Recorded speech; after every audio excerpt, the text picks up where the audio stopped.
Coach, to kick us off, you just wrapped up your last training with your team at Mapfre Stadium ahead of MLS Cup tomorrow. What does this mean for the club, for the Columbus Crew to be here today in this moment after this unprecedented 2020 season? Yeah, thank you. Well, it's been a long journey to this point, long year, very challenging. I think we were counting as a staff like 115 training sessions we've had.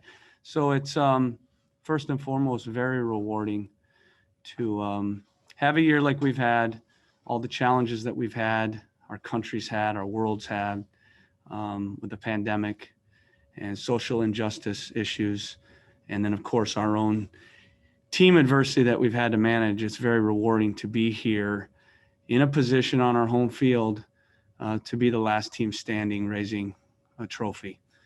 This is where we wanted to be. This is where we talked about being. This is where we expected to be. And now we have the opportunity to do what we wanted to do. And not many teams get to this point. So we're hoping to grab hold of this opportunity, a rare opportunity that not many teams get to play at home, to win an MLS Cup. And I'm confident that my group's going to have a good performance. Caleb, this season with injuries, positive tests, adversity is no stranger to you guys. What was the team's reaction when they found out Pedro and Darlington wouldn't be available, and what has your message been to the team in the last couple of days? Yeah, thanks, Jacob. I found out yesterday, actually in the middle of training, that our second player of the week, I won't tell you the order that it happened, just there's no reason to, but obviously losing Pedro and Darlington, we lost one of those two early in the week. We had a positive test, and then we had 2 straight days of all negatives, and then we had another positive that popped up, and I learned that in the middle of training yesterday. Of course, it's a big loss. It's a big blow. Those 2 guys have been key players for us on a personal level, on a human level. If you just take away the soccer, I just feel for them.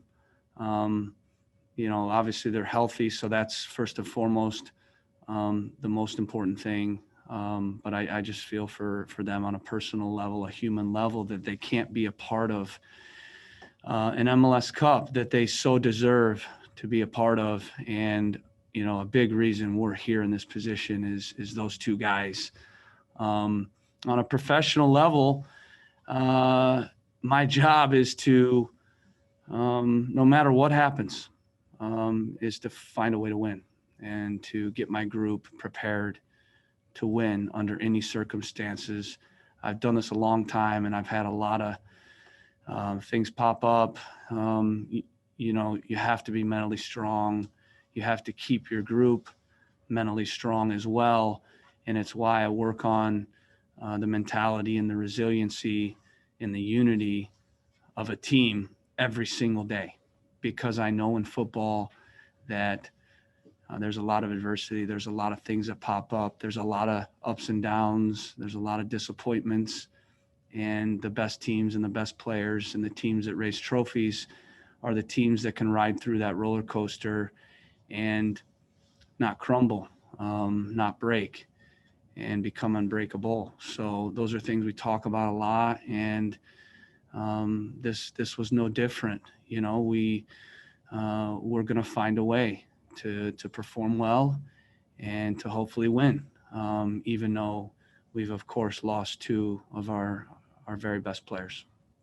Caleb, I was going to ask you this anyway, but given what you were just talking about, how much do you rely on your experience and the experience of guys who have either played in a MLS Cup final or other big similar games to kind of lead the team at this point, now that you're in the championship game, and then on top of losing 2 key guys?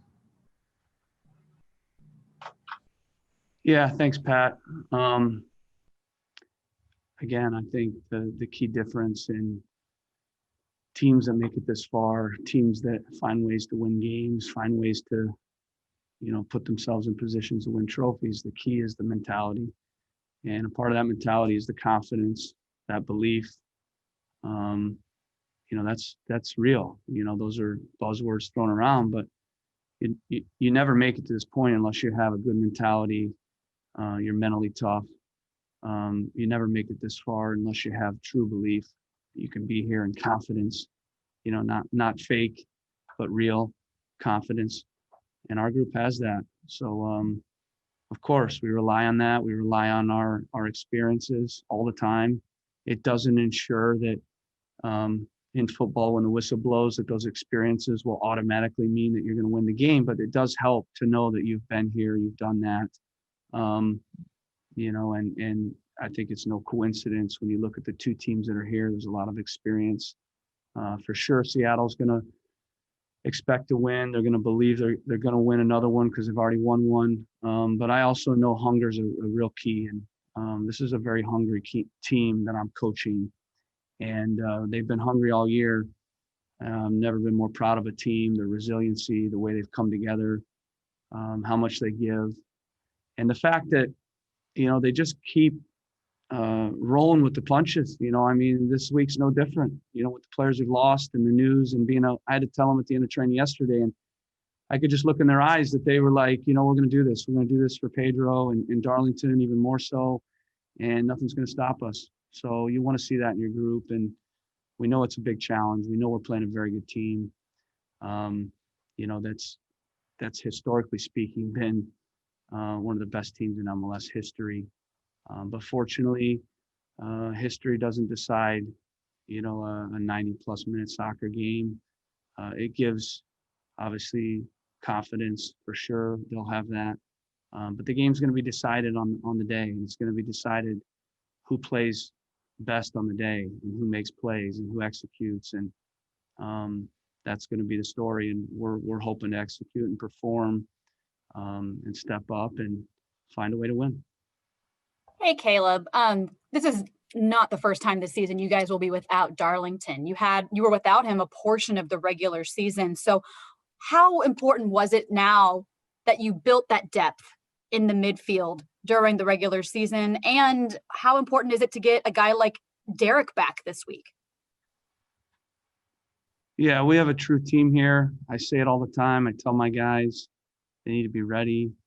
I told them before the tournament started a story, a little bit of my time in Portland and how we made it through the MLS Cup playoffs and won a trophy. And I told them a story of a bunch of the players that left the lineup in strange ways, whether it was Adam Kouarsi, who had the flu on game day and Jake Gleason had to step in, or whether it was Dairon Asprilla and Maxi Urruti being subbed in basically with 3 minutes to go, and both of them set up the goal to tie Kansas City to force penalty kicks in the knockout game, or whether it was Jack Jewsbury having to slide in for Diego Chara.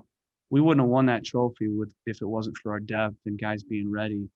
And so already, we've lost Derek for a portion. We've lost Aloy Room. And, when you look at Luis Diaz stepping in and having two of his best games, you look at Andrew Tarbell the last two games, it just shows these guys were ready.